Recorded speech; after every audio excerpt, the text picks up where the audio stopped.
복되고 귀한 시일 이 하나님을 만나러 오신 여러분들을 환영합니다.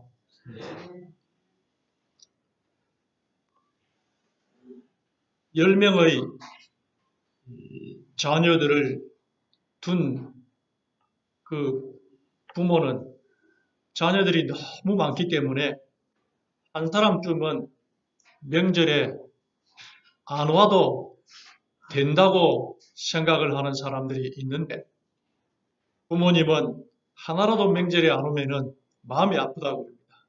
그래서 10손가락 중에 하나라도 이렇게 꼬집어 보면은 안 아픈 손가락이 없는 것처럼 다 이 부모는 10명 자녀를 다 기억하고 기다리고 계신다고 말씀하십니다.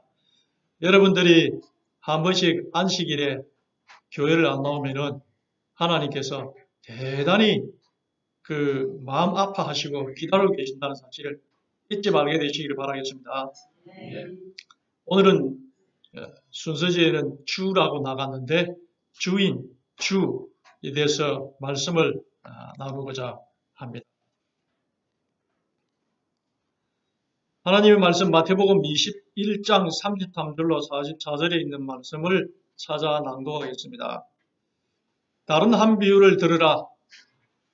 한 집주인이 포도원을 만들어 산 울타리로 두르고 거기에 접자는 틀을 만들고 망대를 짓고 농부들에게 세를 주고 타국에 갔더니 열매 거둘 때가 가까우매 그 열매를 받으려고 자기 종들을 농부들에게 보내니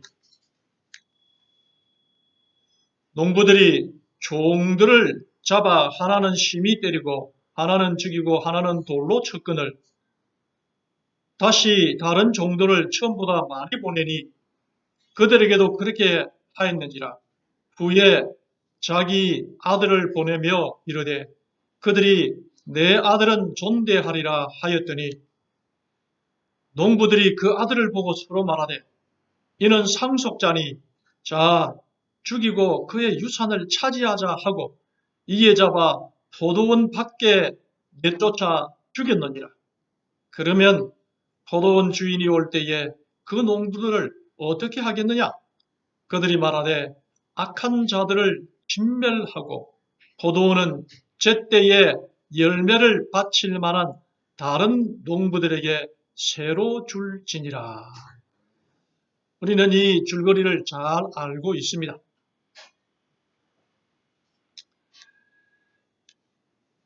첫째로 이 본문의 말씀을 쫓아서 예수님께서 본래 주신 그 말씀의 의미는 구약시대의 이스라엘을 말하고 있습니다. 그래서 그 이스라엘을 이야기하고 있는데 그 주인은 하나님이십니다. 그 다음에 이스라엘이라는 나라를 하나님께서 주셨습니다. 시대소망 596쪽에서 말씀하시기를 집주인은 하나님을, 포도원은 유대민족을, 산울은 그들을 보호하는 거룩한 율법을 대표하였다. 망대는 성전을 상징하였다. 포도원 주인은 그 번영을 위하여 필요한 모든 것을 다 준비하였다. 그것은 이스라엘을 위하여 끈기 있게 돌보시는 하나님의 일을 대표하였다. 그리고 농부들이 포도원의 합당한 비율과 실과를 주인에게 바쳐야 되는 것처럼 하나님의 백성들은 그들의 거룩한 특권에 부합하는 생애로서 그분에게 영광을 돌리지 않으면 안 되었다. 그래요. 여기서 이제 그 세를 받기 위해서 보냈는데 그 보낸 세를 받으러 온 사람이 선지자인데 심히 때렸다. 대표적인 사람이 예레미야였습니다. 예레미야 20장 2절에 보면은 선지자 예레미야를 때리고 그랬습니다. 그래서 하나님을 숨기라고 하나님을 경배하라고 말하는 예레미야를 붙들어서 이스라엘 백성들이 때렸습니다. 그 다음에 하나는 죽이고 했습니다. 히브리 11장 37절에 보면은 칼로 죽임을 당하고 그랬습니다. 이사야가 가서 제발 돌이켜서 우리에게 이 나라를 주신 하나님을 경배하라 했더니 자기들이 믿고 우상을 섬기는 것입니다. 그래서 발음만 한다고 이사야를 칼로 베어서 죽였습니다. 그 다음에 서가라는 돌로 쳤습니다. 그래서 하나님께서 안 되겠다. 아들을 보내야 되겠다. 그렇게 해서 아들을 보냈습니다. 그랬더니 오늘 본문의 말씀처럼 이는 상속자니 자 죽이고 그의 유산을 차지하자 그랬습니다. 그래서 그 주인이 그냥 둘 수가 없었습니다. 그래서 이스라엘을 멸망시키고 말았습니다. 주인의 심판이 임했습니다. AD 70년에 마태복음 24장 1절 2절에 보면 돌 하나도 돌 위에 남지 않고 다 무너뜨려지리라. 그렇게 말씀하셔서 이 하나님을 떠나서 하나님이 주신 번영에도 불구하고 하나님을 섬기지 아니하는 이 백성들을 심판하셨죠. 그들이 AD 70년에 망하고 말았습니다. 완전히 몰락하고 말았습니다. 로마의 군대가 쳐들어와서 예루살렘을 완전히 점령하고 그 다음에 모든 것을 다 부숴뜨려 버렸습니다. 다시는 재기하지 못하도록 그렇게 만들어버리고 말았습니다.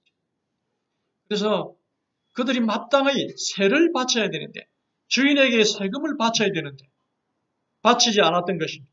창조주 하나님에게 그들은 영광을 돌려야 되는데 영광을 돌리지 않았던 것입니다. 오늘 이 교훈은 우리에게 무엇을 말씀해 주고 계십니까?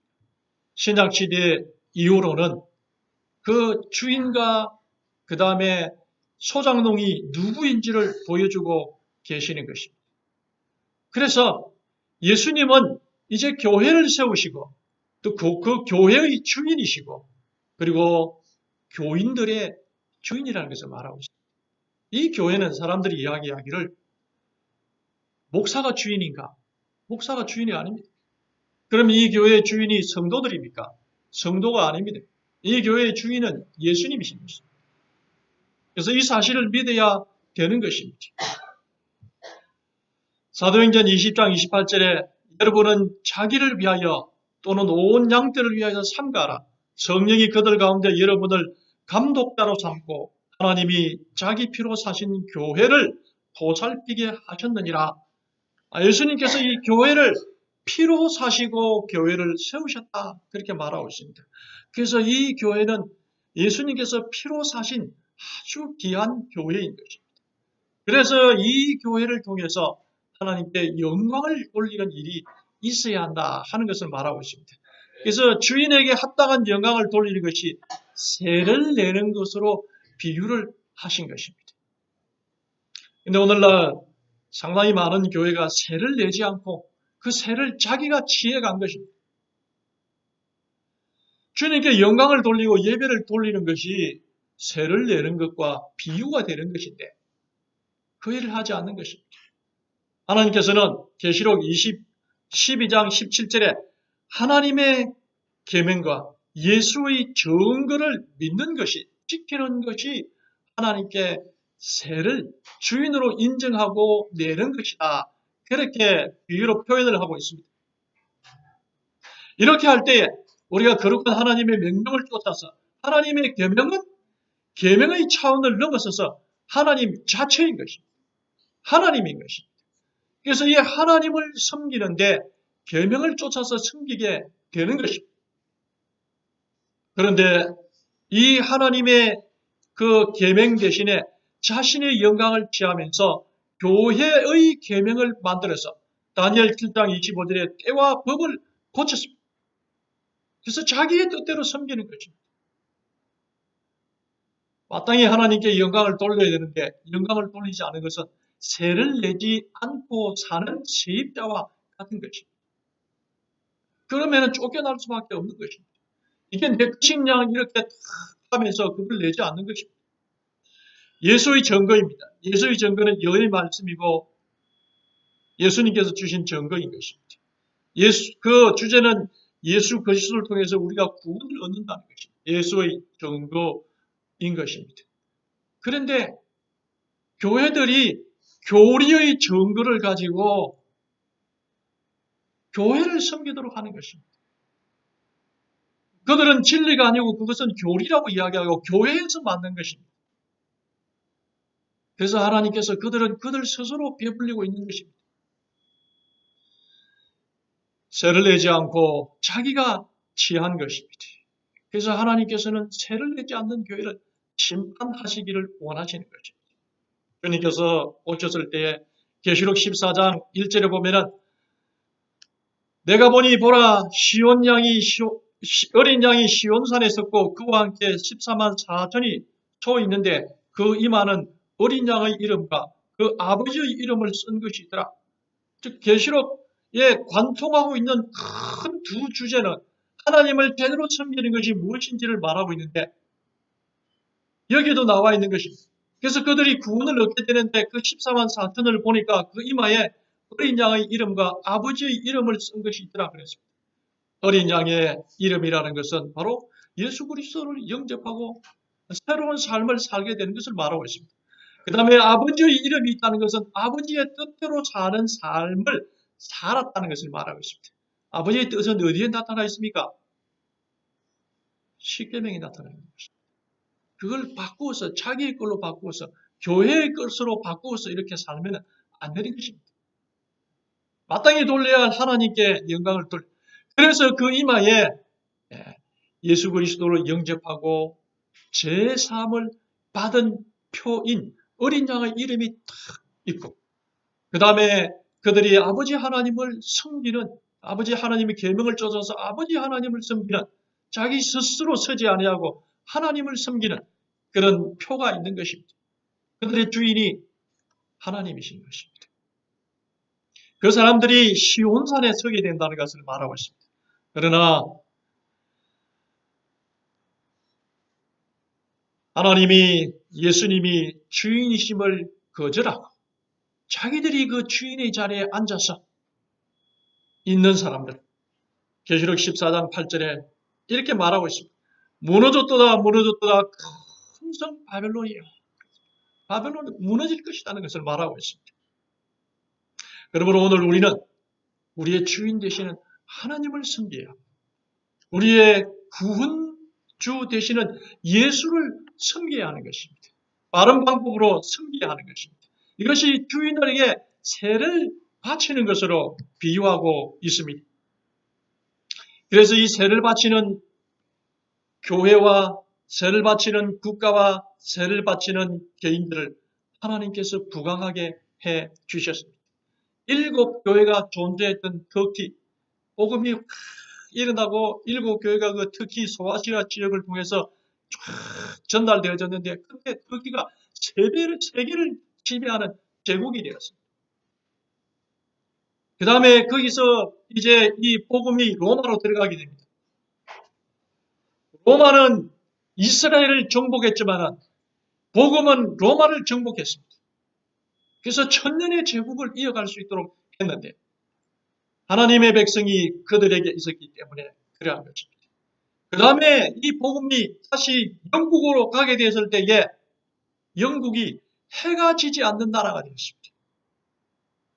영국의 영토가 얼마나 이곳저곳에 많았는지 영국의 영토는 해가 지지 않았습니다.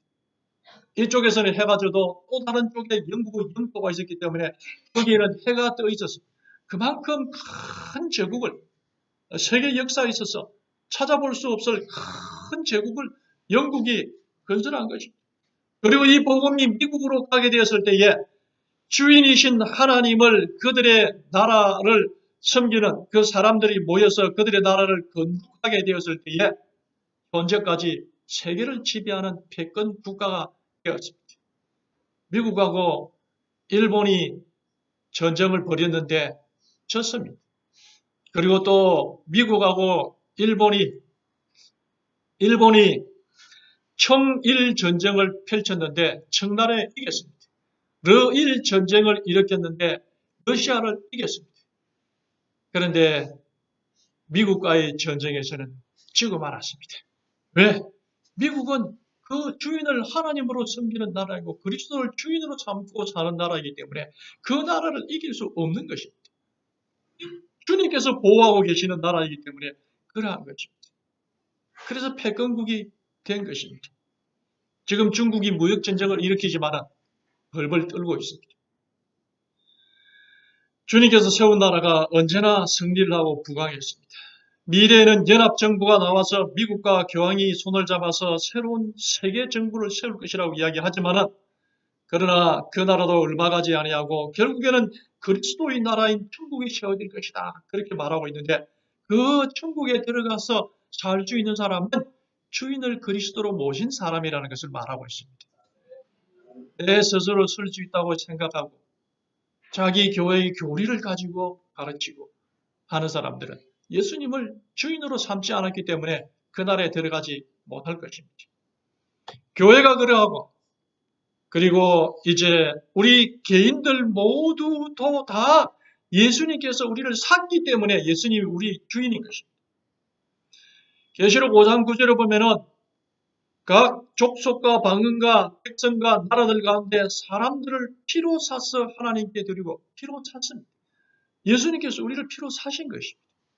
우리는 죄 가운데서 멸망해야 될 존재인데 예수님께서 멸망시키지 않기 위해서 자기의 피로 자기의 목숨으로 우리를 사신 것입니다. 그러므로 우리의 주인은 예수님이신 것입니다. 그래서 이 예수님께 합당한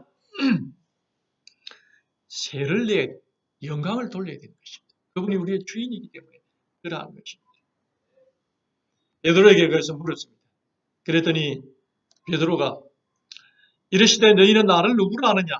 시몬 베드로가 대답하여 이르되 주는 그리스도시요 살아계신 하나님의 아들이시니이다. 그래서 여기에서 나오는 그리스도다 하는 것은 예수 그리스도가 구원하신 우리의 주인이다. 우리를 구원하신 주인이시다. 피로 사신 분이다 하는 것이고 그 다음에 하나님의 아들이다 하는 것은 그분이 창조주 하나님이시다 하는 것을 말하고 있는 것입니다. 그래서 베드로의 고백은 아주 적절한 고백인 것입니다. 주는 그리스도시요 살아계신 하나님의 아들이다. 그래서 나는 그분이 나의 주인이다. 소장농과 주인의 관계, 주인과 세입자의 관계에서처럼 그분이 나의 주인이 되신다. 그는 주인이신데 주인이신 이유는 피로 나를 샀고 세상을 창조하시고 나를 태어나게 하신 분이 바로 하나님이시다 하는 고백인 것입니다. 그래서 예수님은 우리의 주인이 되신다 하는 것을 말씀을 해주고 계시는 것입니다. 그러므로 우리는 그에게 합당한 죄를 내야 되는데 그게 바로 경배를 드리는 것입니다. 믿고 경배를 드리는 것이 죄를 드리는 것입니다. 마태복음 5장 16절에 너희 아버지께 영광을 돌리게 하라. 우리가 아버지 하나님께 영광을 돌리게 하는 것입니다. 그래야만 우리가 세를 내는 것이고 하나님의 백성으로 존재할 수가 있는 것입니다. 두 종류의 사람이 있습니다. 세를 내는 사람과 세를 내지 않는 사람. 세를 내지 않는 사람은 그리스도가 사지 않는 사람. 세를 내는 사람은 그리스도가 산 사람인 것입니다. 그래서 버려진 사람과 택함을 입은 사람이 존재하는 것입니다. 버려진 사람은 그들이 하나님을 그 마음에 하나님 두기를 싫어하심으로 말미암아서 하나님께서 내버렸다 했습니다. 그래서 버려진 사람인 것입니다. 그래서 그들은 자기 마음대로 살다가 짐승처럼 죽는 것이 그들의 형편인 것입니다. 그 다음에 그들은 죄가 왕노릇한다 그랬습니다. 그들의 마음을 이끄는 것은 죄가 이끄는 것입니다.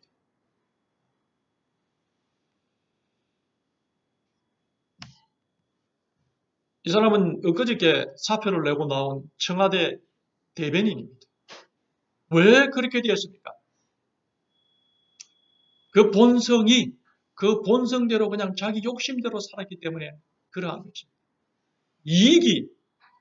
이익이 그를 이끌었기 때문에 그 좋은 직장, 청와대 대변인이면 한국에서 최고의 직장인데 스스로 사퇴하고 나올 수밖에 없었는데 부동산 투기를 하는데 그 투기를 하기 위해서 불법 대출을 받게 되고 그 다음에 또 청와대 관사를 쓰는 것은 수도권에 사는 사람은 관사를 쓸 수가 없고 출퇴근을 해야 되는데 관사에 들어오게 되어서 살고 있는 그 전세금을 빼고 이렇게 해서 불법으로 투기를 했기 때문에 그만 스스로 사퇴하고 물러나게 되었습니다.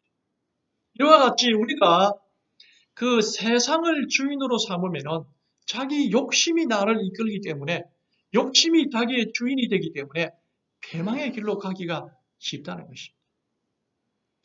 그러나 세를 내는 사람, 즉 말해서 그리스도께서 피로 나를 사셨다는 사실을 인정하고 내 주인이 예수님이시다 하는 사실을 믿고 그 다음에 예수님께서 나를 이끌도록 하는 사람들은 그의 삶이 다른 것입니다. 5장 9절에 사람들을 피로 사서 하나님께 드리고 하면서 우리는 이제 예수님께서 피로 산 귀한 존재가 되고 우리를 이제 이끄시는 분은 우리의 주인 되시는 예수님이신 것입니다. 그래서 로마서 5장 31절에 이제부터 우리를 이끄는 것은 내 본성과 내 욕심이 아니고 예수님께서 나를 이끌어 가시는 것입니다. 은혜가 왕노릇하는 것입니다. 예수님이 내 마음을 주관하여서 세상의 것들에 의해서 흔들리지 아니하는 그러한 삶이 되는 것입니다. 그것을 주인이 이끄는 사람이고 말씀이 이끄는 삶인 것입니다. 아브라함은 고난 중에서도 사명지를 떠나지 않았습니다.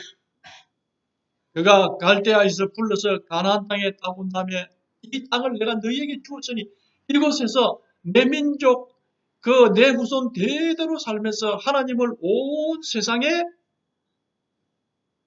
나누어 주어라. 이렇게 했습니다. 기근이 왔습니다. 살기가 힘들었습니다. 적들이 침입을 해왔습니다. 그래도 아브라함은 이 사명지를 떠나지 않았습니다. 조금 외곽지로 갔다가 다시 돌아왔습니다. 하나님께서 나를 이곳에 보내주셨는데 이곳에 살기가 너무 힘들다 하면서 옛날 자기 고향으로 돌아가지 않았다는 것입니다. 옛날에 하나님 믿지 않았던 그 당시로 돌아가지 않고 끝까지 그 사명지에 남아있었던 것입니다. 왜? 주인이 그를 이끌었기 때문에 주인이 이끄는 대로 살았던 것입니다. 요셉은 어떻게 했습니까? 하나님께서 그에게 아주 어린 시절부터 꿈을 탁 주면서 너는 이런 사람이 될 것이다. 하나님께서 너를 이렇게 사용하실 것이다 하고 꿈을 통해서 보여주신 것입니다. 요셉은 그 꿈을 하나님께서 주신 그 꿈을 평생 잊지 않았습니다. 힘들고 어렵더라도 하나님께서 주신 이 꿈은 반드시 이루어질 것이라는 확신을 가졌기 때문에 어떤 어려움도 절망하지 않고 포기하지 않았습니다. 여인이 그를 유혹했는데도 불구하고 그는 거기에 응하지 않았습니다. 물리쳤습니다. 왜? 꿈이 있었기 때문에. 내 주인이 나를 이끌 것이다.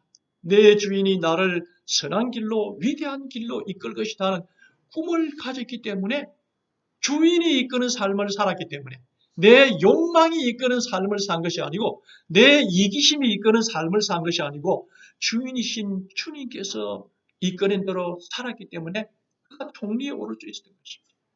다니엘도 마찬가지입니다.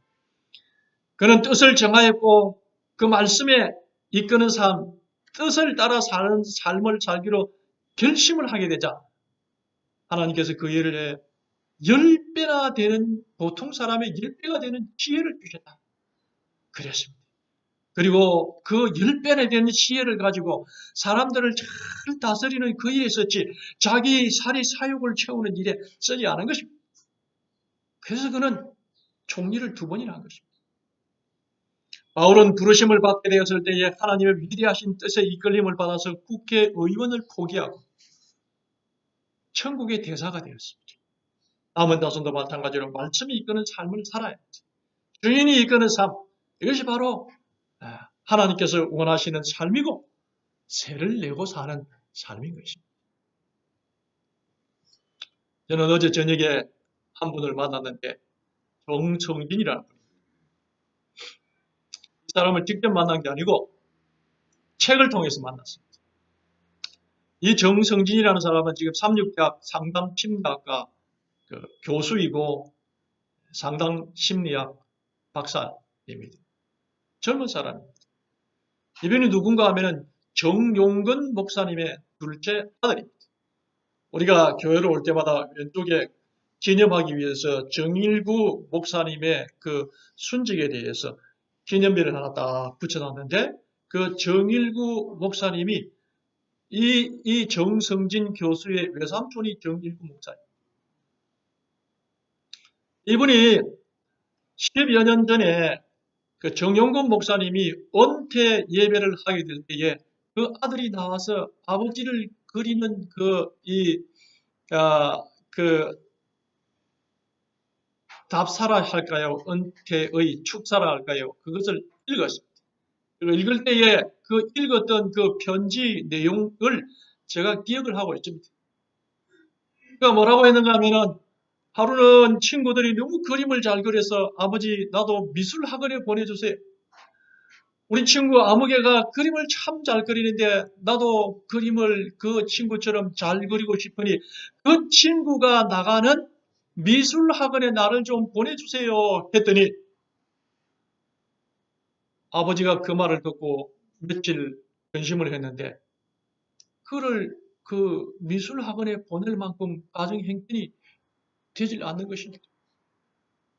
그래서 아버지가 생각하다 말고 이제 며칠 뒤에 답을 줬는데, 이 어린 시절에 그 아버지가 가지고 온 답은 뭐였는가 하면은, 그 그림책 하나와 그 다음에 스케치북 몇 건과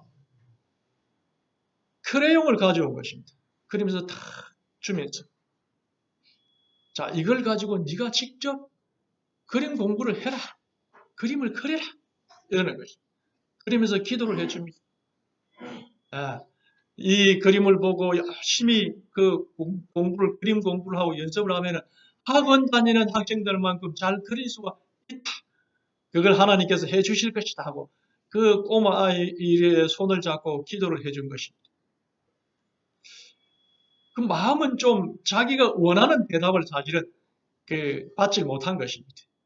그래서 그때 당시에는 약간 마음 가운데 실망이 있었는데 점점 그림을 그리면서 지나면서 그가 느낀 것은, 그가 그 편지에서 고백하기를 뭐라고 이야기했는가 하면은, 아버지는 나를 미술학원에 보내주지 않고 종이를 사서 주었는데 그걸 열심히 그리면서 아버지가 주신 그 기회로 인해서 나는 친구들이 가질 수 없는 창작의 능력을 갖게 되었다. 창작을 그냥 보고 그림만 그리는 것이 아니고 상상 속에 자기가 그릴 수 있는 것을 다 그려낼 수 있는 그런 재능을 개발하게 되었다. 그렇게 이야기를 했습니다. 원망할 수 있는 마음이 그의 마음 가운데 들어왔는데 그는 원망하지 않았던 것입니다. 아버지가 다른 사람들, 다른 친구들처럼 나를 미술학원에 보내줬으면 좋을 텐데 우리 아버지는 나를 미술학원에 보내주지도 않고 돈 아낀다고 종이 몇 장 그려서 크레용 갖다 주면서 그림 그리라고 했다고, 아버지 나쁘다고 이렇게 원망할 수 있는데 그 마음은 자기의 그 본성인 거죠. 그렇게 하지 않은 것입니다. 아버지의 뜻을 헤아리면서 아버지의 뜻대로, 아버지가 그냥 미술학원에 못 보낸다 하는 것이 아니고 며칠 고심한 끝에 그림책과 그 다음에 스케치북과 크레용을 사와서 그려라 하는 그 뜻을 받아서 자기가 이렇게 그렸던 것입니다. 그래서 그는 친구들만큼 그림을 그릴 수 있고 친구들이 그릴 수 없는 창작의 상상의 세계를 그려낼 수가 있었다. 그래서 그는 자기 아버지가 하나님을 믿는 사람으로서 하나님이 지혜를 자기 아버지를 통해서 주셨다는 사실을 굳게 믿게 된 것입니다. 그때 10여 년 전에 그 정용근 목사님이 은퇴할 때 답사문을 이렇게 발표했던 그 아들을 제가 시조 3호로를 보면서 딱 보니까 이름과 얼굴이 그대로인 것입니다. 근데 그렇게 원망하지 아니하고 아버지의 뜻을 헤아리면서 살았던 그 청년은 반듯하게 자라서 삼육대학 상담학과 교수가 됩니다. 오늘 우리는 세상을 살면서 내 주인이 이끄는 삶을 살게 되면 이렇게 반듯하게 설 수가 있는 것입니다. 그러나 주인이 이끄는 삶을 살지 못하고 세상이 이끄는 대로, 자기 자신의 본성이 이끄는 대로, 자기의 욕심을 쫓아서 이끄는 대로 살면은 그 원망에 매여서 그냥 몰락하고 마는 것입니다. 그래서 사단의 뜻인 것입니다. 오늘 주님께서는 우리 주인이 되기를 원하고 바른 길로 이끌기를 원하고 계시는 것입니다. 계시록 21장 26절로 27절에 사람들이 만국의 영광과 존귀를 가지고 그리로 새 예루살렘으로 들어가겠고 무엇이든지 속된 것이나 가증한 일 또는 거짓말하는 자는 결단코 그리로 새 예루살렘에 들어가지 못하되 오직 어린 양의 생명책에 기록된 자들만이 들어가리라. 호소하십니다. 또 내가 듣니 하늘로부터 다른 음성이 나서 이르되 내 백성아 거기서 바벨론에서 나와 그의 죄에 참여하지 말고 그가 받을 재앙들을 받지 말라. 그의 죄는 하늘에서 묻혔으며 하나님은 그의 불의한 일을 기억하신지라.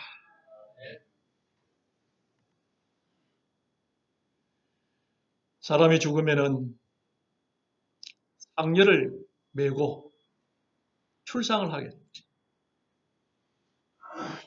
그 다음에 그 상여를 둘러매고 갈 때 그 앞에서 상여를 매지 않은 그 사람이 선탕을 하면 사람들은 후창을 합니다. 지방마다 다른데 보니까 이런 상여 노래를 대충 합니다.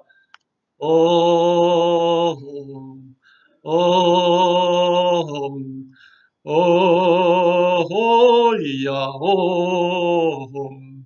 간다 간다 나는 간다 북망산천 나는 가니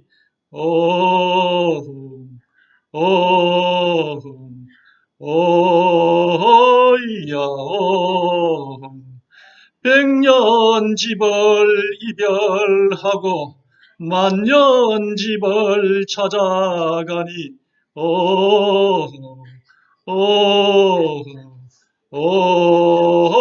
이야 황천길이 멀다더니 대문 밖이 황천이네.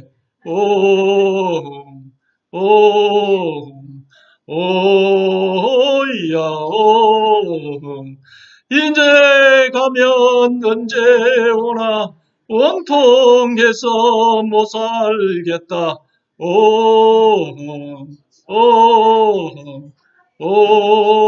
이야 여러분이 슬픈 노래인데 왜 이렇게 웃으십니까?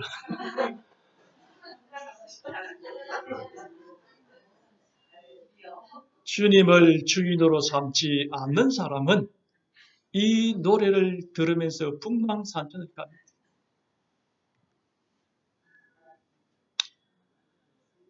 주님을 영접하고 그리스도를 주인으로 삼고 모시면은 죽을 때에도 289장을 부릅니다. 289장 한번 펴보시기 바랍니다.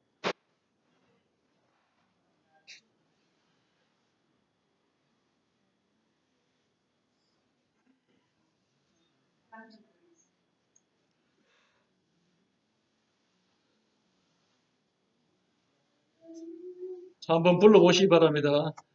태양빛보다 더 밝은 곳 믿는 마음 가지고 보겠네. 우리 주 믿는 자 위하여 이슬곧 예비해 두셨네. 며칠 후 요단강 건너가 만발이 며칠 후 요단강 건너가 만발이. 우리 예수님을 주인으로 모신 사람은 이 땅에서도 절망하지 않고 희망 가운데에 주님의 인도하심을 쫓아서 살고 죽어도 주님의 나라에 들어가게 될 것입니다. 우리 주님 주인을 모시고 꼭 이 땅에서 승리하고 주님의 나라에 며칠밖에 안 된다 그랬습니다. 며칠 후에는 부활해서 들어가게 되시기를 소망하면서 말씀을 줄이겠습니다.